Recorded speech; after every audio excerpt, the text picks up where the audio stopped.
자유가 뭔지도 모를 뿐만 아니라 자유가 왜 개인에게 필요한지에 대한 그 필요성 자체를 느끼지 못합니다. 윤석열 후보는 왜 이럴까요? 대형 폭탄 되는 말만 할까요? 오늘 뉴스를 읽어드리는 최보식의 언론의 MZ세대 기자 임조은 기자입니다. 인터넷신문 최보식의 언론은 언론다운 언론, 고품질, 클래스가 다른 언론을 지향합니다. 먼저 좋아요, 구독 등을 꾹 눌러주세요. 오늘 소개하는 글은 최보식 편집인의 글, 대형 폭탄으로 돌아오는 윤석열 후보의 말들입니다. 윤석열 후보가 집안 싸움에 콩가루가 된 선대위를 뒤로하고 1박 2일 호남 표심 공략에 나섰다가 오히려 또 한 번 치명적인 역풍을 자초했습니다. 윤 후보는 같은 자리에서 극빈층은 자유 뭔지 몰라 발언으로 빈곤층 무시 논란을 낳았고 앱 깔면 실시간 채용 정보 발언으로 현실은 너무 모르는 후보라는 비판을 받아왔습니다. 화투판으로 치면 일타 쌍피를 맞은 겁니다. 윤 후보는 이날 전북대 타운홀 미팅에서 국민의힘은 자유주의 정당인데 자유를 침해하는 사람과도 함께 할 수 있나? 라는 학생의 질문을 받고 자유에 대한 자신의 견해를 밝히는 과정에서 이렇게 발언했습니다. 극빈한 생활을 하고 배운 것이 없는 사람은 자유가 뭔지도 모를 뿐만 아니라 필요성 자체를 느끼지 못한다. 자유의 본질은 일정 수준과 교육의 기본적인 경제 역량이 있어야만 존재한다.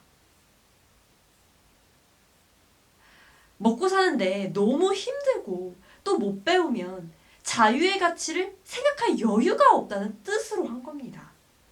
현실적으로 그렇지 모르나 선거철에 정치인의 공개 발언으로는 논란의 소지를 안고 있죠.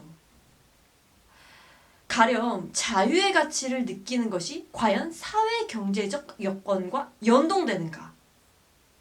극빈층을 포함한 사회 취약 계층은 자유도 모르는 집단으로 무시하는 게 아닌가 하는 반론이 당장 나올 수 있었던 겁니다. 물론 윤 후보의 발언 취지는 공동체가 이들 계층을 도와야 한다는 뒷부분에 있었습니다.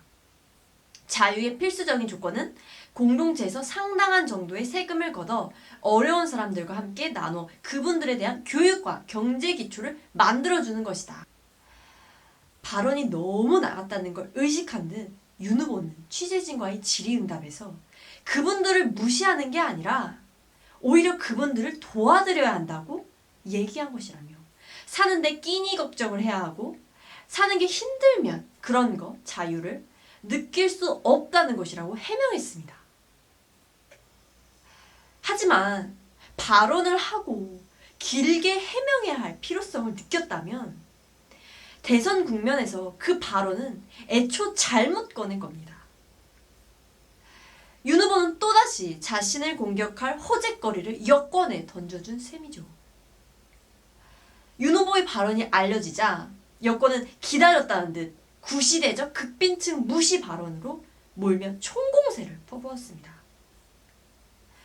송영길 민주당 대표는 페이스북을 통해 무슨 둔기로 뒤통수를 맞은 듯한 충격이었다. 충격을 넘어 두려움이 앞선다. 21세기 대한민국 야권의 유력한 대권 후보인 분이 2000년 전 고대의 민주주의와 자유를 노래하고 있다. 두렵다. 윤 후보가 꿈꾸는 나라는 자유로운 시민과 노예처럼 일하는 사람들로 구분되는 나라이기 때문이라면 윤 후보 같은 사람들이 원하는 대한민국이 되지 않도록 민주당이 죽으림을 다하겠다고 공격했습니다. 누가 시키지도 않았는데 윤 후보의 입이 화를 자초한 겁니다. 윤 후보는 발언의 취지가 왜곡됐다고 억울하겠지만 언제까지 억울해야 할 건지 보는 입장에서 윤 후보가 안타깝기 짝이 없습니다. 소위 깝깝합니다. 구독과 좋아요는 큰 힘이 됩니다. 그리고 언론다운 언론, 최보식의 언론으로 들어오십시오. 검색창에 최보식의 언론을 입력하시면 됩니다. 좋은 하루 되십시오. 임좋은 기자였습니다.